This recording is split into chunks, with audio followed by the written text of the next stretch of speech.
we will talk about one more failure.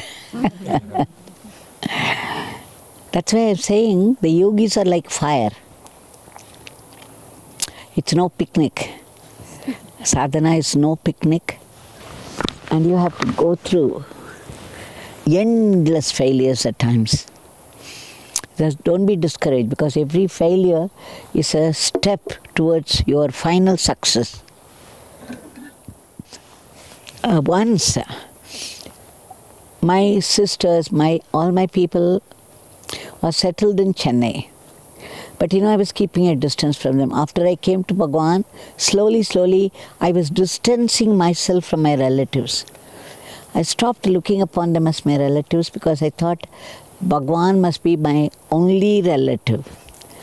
But it happened that maybe there was a little trace of that. And there was a little boy of my sisters. And I was going to visit. My mother was with my sister at that time. So I had to go and see my mother. And this little boy was there, so I had to get something. And I knew he was very, very bent upon this bow and the arrow of Rama. That was the fashion at that time. So I went and bought a bow and arrow, the toy. And then I packed it up nicely. And suddenly this thought came to me, instead of going straight to Chennai from Salem, I could go via Tiruvannamalai to Chennai. So I could have darshan of Swami. So this weakness took over. Immediately I boarded a bus to Tiruvannamalai. And I had not taken anything. I got up at 2 o'clock, washed my teeth, and then on empty stomach I came all the way. It was 9 o'clock when I reached Swami's place. I stood before him with a bow and arrow also in my hand. So we had to knock at the door. I never had the courage to do that. I would go very near and I would be about to do it, and then I would back out like the dog, the puppies that came to eat that bread. And then second time, and then I saw the little boy standing there who would do some errands for Swami at that time. So I called him. I said, "Will you please knock at the door? I'm so scared to do it." He said, "You want to see Bhagwan? Only you can do that." Just see, I was thinking even he talks like Yogi Ramsuratkumar. If you want to see Bhagwan, you have to do this. And he left the place. So I had no other go, and then I knocked. I made some sound with the latch. And then the wooden door, he was coming. There was a hole in the wooden door. We would be looking, concentrating on the hole. We would see if there is any movement. And he was coming. So I was very alert and standing there with folded hands, chanting his name. He opened. He came up to the door. And he would not open the grill gate. He was standing on the other side of the grill gate and I was standing outside. He just looked at me and then he turned his back to me. And he stood there with his back towards me and he said, "You can go wait in the Arunachaleshwara Mandir." That's all he said. He spoke only one sentence. "You can go wait in Arunachaleshwara temple." See, while coming towards Tiruvannamalai, I was reading a book of Swami Shivananda of Rishikesh. And in that book, it was stated that a guru would often test the students. And then I was reading about the varieties of ways that the guru would test the students. And here, he knew everything. He knew every detail. He knew what I was reading and all that. So he probably did not want to disappoint me. He wanted to give me a test. And immediately he turned his back and said, "You can go wait in Arunachaleshwara Mandir." I took it very seriously. I thought he was going to, it implies that he was going to come, So I went to, I was not disappointed at all. I was very happy. He was asking me to wait in the temple and he would come straight to the temple. So I went there. I went to the elephant mandap. And the elephant was there and I sat here, a little distance away. And then I was looking at the entrance all the time. So 9 o'clock I went and sat there, hoping all the time that Bhagwan would appear. There would be appearance of Bhagwan's form there. 10 o'clock, 11 o'clock. In the morning. 12 o'clock in the morning. 9 o'clock I went and sat there. 10, 11, 12, 1, 2, 3. How many hours? 6 hours. I was just sitting there, just looking at the entrance all the time, because in case he entered, I should not miss him.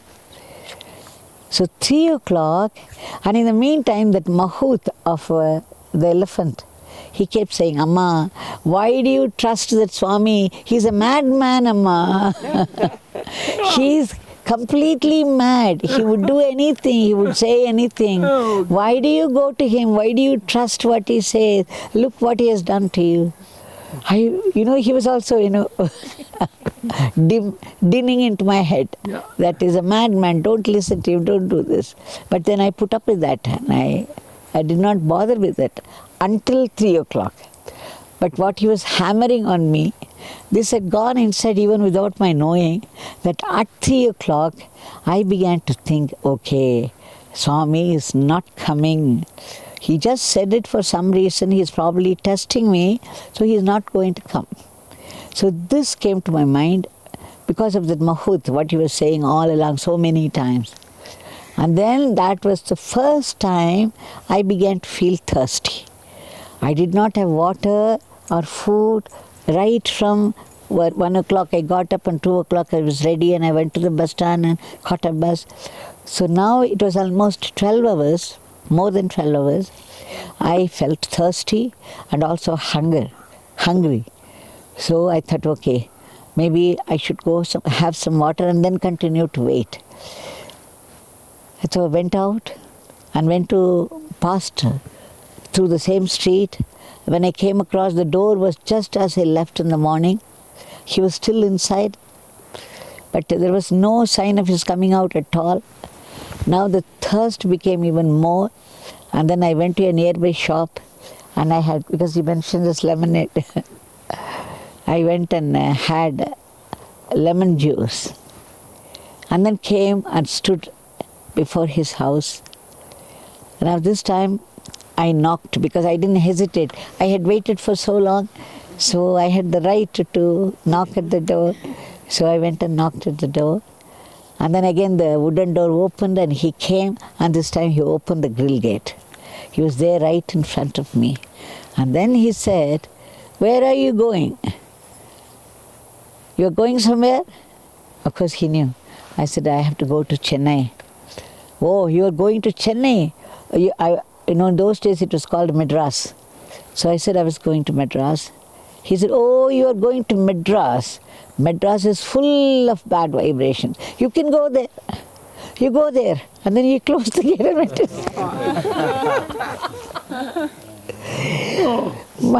Imagine, after waiting all those hours, with my eyes glued to the entrance, only to be told, Madras is full of bad vibration, you can go to Madras. And then he closed the gate and went inside.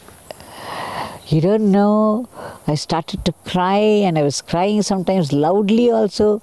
I cried all the way to the bus stand, and then when I boarded the bus stand, again the tears were coming helplessly. And then as I was going in the bus, again and again and again, streaming tears, and somebody came and sat next to me. "Amma, somebody died in your house."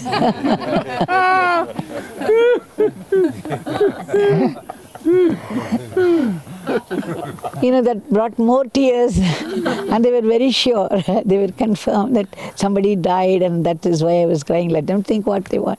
So I continued to cry, and then when the bus crossed, there is a place called Madurantakam, and that's a Shri Rama temple. And when I saw the tower of Shri Rama, and the bus was crossing, suddenly, the tears stopped, and a certain ecstasy began to well up, occupying my the whole being. And I started to laugh. Helplessly, I was laughing so loudly. Now the whole buses again was looking at me. I was crying and crying and crying for the whole bus load of people to watch. And now I started to laugh that the tower, it was just seeing the tower of Shri Rama's temple did that to me. And all the way, the rest of the way through, waves and waves of ecstasy. I was filled with such bliss. And then when I landed at the bus stop, I had to go to Habibullah Road in Chennai, and it was already 11 o'clock or something, nearing midnight. And I was a young lady standing alone there at the bus stand, and I had to take an auto. You cannot trust the auto driver, especially when you go alone in the night. Anything could happen. But then I had no other go. So an auto wala, he came on his own. He stopped it in front of me. He said, "Amma, where do you want to go?" I said, "Habibullah Road." "All right, get inside. I will drop you there in your house. You have the address with you?" "Yes." And then without thinking, I went and sat there. But after sitting there, the fear started to hit me. But God, what if this fellow, it is 12 o'clock in the night and I'm all alone, he could take me anywhere, because I did not know where Habibullah Road was. I only knew the address. Because I was going to go in there. I didn't know that Bhagwan would keep me there till about 3 o'clock and then turn me out again with a comment. And it all happened unexpectedly. So when I landed, it was 12 o'clock. And I went alone in the auto, and halfway through he turned and he smiled in a certain strange way and said, "Sister, don't worry. I will not do anything to you. I will take you safely to your mother." That could only be Bhagwan. Only Bhagwan could have smiled like that and spoken those words. He said, "Sister, are you afraid? Don't fear. I will take you safely to the address. I will see that you reach your mother and then go."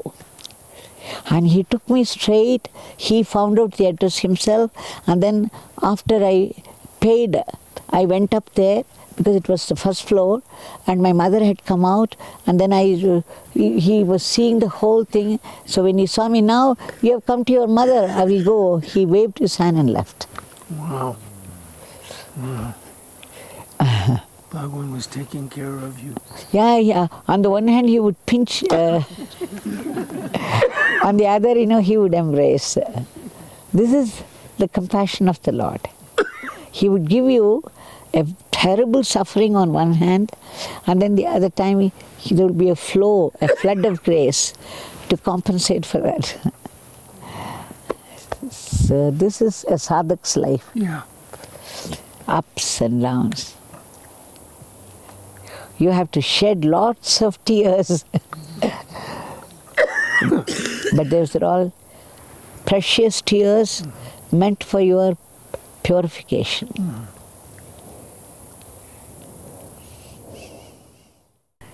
So then I understood something. When you go to the Guru, you go straight to the Guru with no diversion. And once you finish the job there at the feet of the Guru, you return to the same place. He would always say, "Don't shop around. Don't stop at any other place. You come straight to this beggar and go back straight to the place where you came from. Don't scatter this beggar's blessings around." Those blessings are very precious to us. And if we meet up with somebody on the way, it's like diluting those blessings. The first time I made that mistake of inserting this program in between. And that was the last time also. I never went to any other place in between. I would go straight to Bhagwan and then always straight back to the place where I went from. Great.